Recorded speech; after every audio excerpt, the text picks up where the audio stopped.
अब हम problem number 20 देखते हैं। तो इसमें क्या बोल रहा है? A grinder of uniform section and constant depth is freely supported over a span of 3 metre if the point load at the mid span is 30 kilo newton. और देखिए मोमेंट ऑफ इनर्शिया की वैल्यू आपको दिया हुआ है। Calculate the central deflection आपको निकालना है। Second slope at the ends of the beam आपको निकालना है। ई की वैल्यू देखिए आपको दिया है 200 giga Newton per metre square. ठीक, तो देखिए फॉर्मूला बेस है। तो इस वाले केस के लिए अभी अभी आपने स्लोप और डिफ्लेक्शन के फॉर्मूले का डेरिवेशन आपने किया है। ठीक, तो देखिए हम इस केस के लिए स्लोप का फॉर्मूला जानते हैं, -WL² डिवाइडेड बाय 16 EI। तो W आपको दिया हुआ है। W आपको देखिए प्रॉब्लम में कितना दिया हुआ है, that is 30 kilo Newton. W is given 30 kilo Newton. तो देखिए यहाँ पे मैंने W की वैल्यू पुट कर दी, न्यूटन में पुट कर दी। लेंथ आपको प्रॉब्लम में दिया हुआ है, कितना दिया हुआ है, दैट इज 3 मीटर। तो देखिए लेंथ की जगह मैंने कितना पुट कर दिया, 3000 mm पुट कर दिया। E की value 200 giga Newton per metre square. तो इसको मैंने क्या करा, न्यूटन पर mm स्क्वायर में पुट कर दिया। I की वैल्यू आपको प्रॉब्लम में दे के रखा है, दैट इज 15.614 इंटू 10⁻6। सारी वैल्यू आप पुट कर देंगे तो आपका स्लोप एट E निकल के आ जाएगा। अगर आपको बीच में डिफ्लेक्शन निकालना है, बीम आपकी इस तरीके से बेंड होगी, तो यहाँ पे डिफ्लेक्शन YC कितना आएगा ये अगर आपको निकालना है, तो इसके फॉर्मूले का भी डेरिवेशन अभी अभी अपन ने किया है। तो डिफ्लेक्शन यहाँ पे कितना निकाला था, -WL³ डिवाइडेड बाय 48 EI। सारी वैल्यू आपको दिया है, W दिया है, लेंथ दिया है, E दिया है, I दिया है, यहाँ पे आप पुट कर दीजिए और कैलकुलेटर से इसकी वैल्यू सॉल्व कर लीजिए, तो you will get deflection at point C। तो इसमें सिंपल फार्मूला बेस्ड प्रॉब्लम है ये, आपने स्लोप और डिफ्लेक्शन निकाल लिया। एक और प्रॉब्लम देखते हैं सिंपली सपोर्टेड बीम का।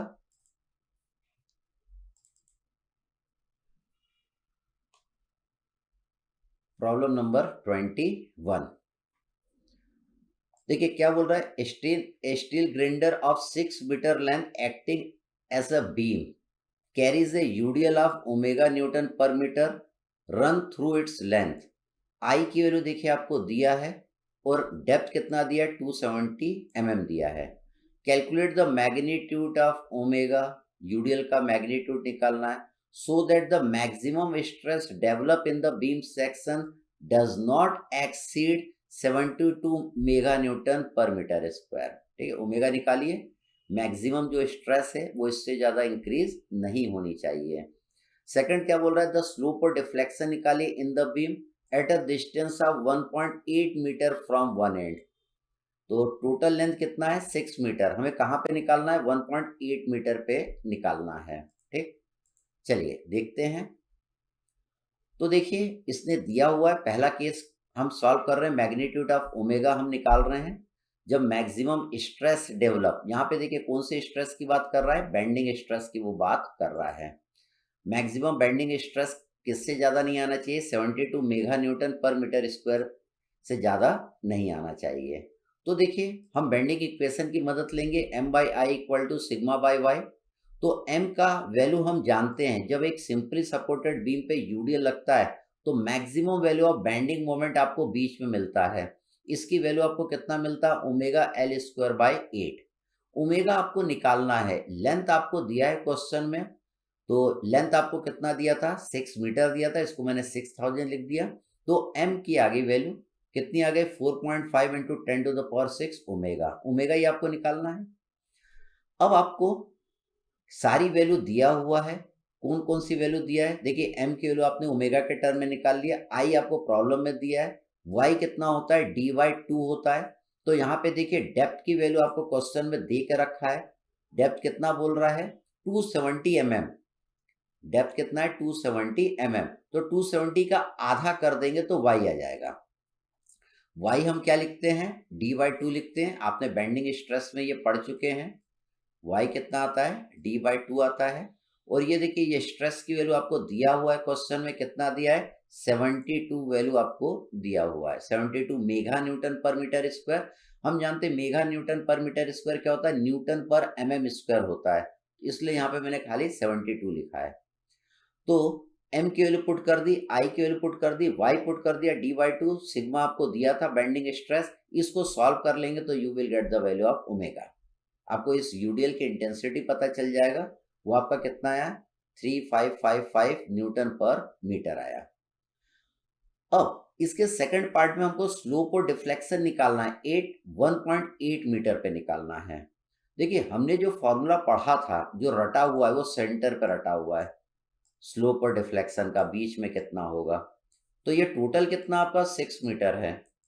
लेकिन आपको स्लोप और डिफ्लेक्शन कहाँ निकालना है, 1.8 मीटर पे निकालना है, इधर निकालना है ना, 1.8 मीटर इधर आएगा, तो ये डिफ्लेक्शन कितना होगा ये निकालना है, और यहाँ पे स्लोप निकालना, तो यहाँ पे आपको टेंजेंट ड्रॉ करना पड़ेगा, तो यहाँ पे ये स्लोप क्या आएगा, ये थीटा आएगा। तो इसके लिए कोई फॉर्मूला नहीं है, हमने ये इक्वेशन देखी थी जब हमने C1 C2 की वैल्यू पुट कर दिया था किसमें, आपकी स्लोप और डिफ्लेक्शन इक्वेशन में, तो ये वाली इक्वेशन आपकी बन गया था, है ना। स्लोप और डिफ्लेक्शन इक्वेशन में आपने क्या करा था, C1 C2 की वैल्यू पुट कर दिया था, तो ये स्लोप वाली इक्वेशन बन गई थी, ये डिफ्लेक्शन वाली इक्वेशन बन गई थी। ठीक, अब आपने इन इक्वेशन में क्या करा था, x की वैल्यू पुट कर दिया था, कितना पुट कर दिया था, 0 पुट कर दिया था, तो यहाँ पे स्लोप पता चल गया था। अब x की वैल्यू L/2 पुट कर दिया था इन इक्वेशन में, तो यहाँ पे डिफ्लेक्शन आपको पता चल गया था। लेकिन आपको तो यहाँ पे निकालना है, यहाँ से 1.8 मीटर पे, तो इन इक्वेशन में अपन को x की जगह कितना पुट करना पड़ेगा, 1.8 मीटर आपको पुट करना पड़ेगा। तो देखिए यहाँ पे x की जगह 1.8 मीटर की जगह मैंने इसको mm में ले लिया। ओमेगा की वैल्यू भी देखिए न्यूटन पर एमएम में लिया, वो न्यूटन पर मीटर में निकला था, उसको 1000 से डिवाइड करा तो ये न्यूटन पर एमएम में आ गया। लेंथ आपको 6 मीटर दिया था, इसको भी मैंने एमएम में ले लिया। ई की वैल्यू यहाँ पे पुट कर दिया, सारी वैल्यू मैंने इस इक्वेशन में पुट कर दी, तो आपको क्या पता चल जाएगा, आपको स्लोप पता चल जाएगा at a distance of 1.8 metre.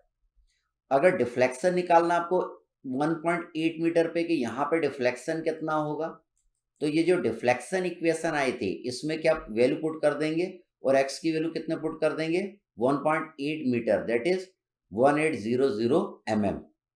तो जब आप इसमें पुट कर देंगे तो आपका डिफ्लेक्शन भी निकल के आ जाएगा, वो डिफ्लेक्शन आपका इतना निकला था।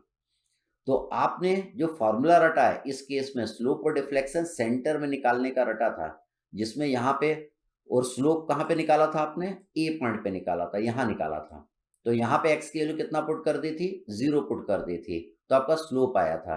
और डिफ्लेक्शन इक्वेशन में यहाँ पे x की वैल्यू L/2 पुट करा था, डिफ्लेक्शन निकालने के लिए, ये yc निकालने के लिए x की वैल्यू कितना पुट करा था आपने, L/2, तो आपका डिफ्लेक्शन सेंटर में आया था।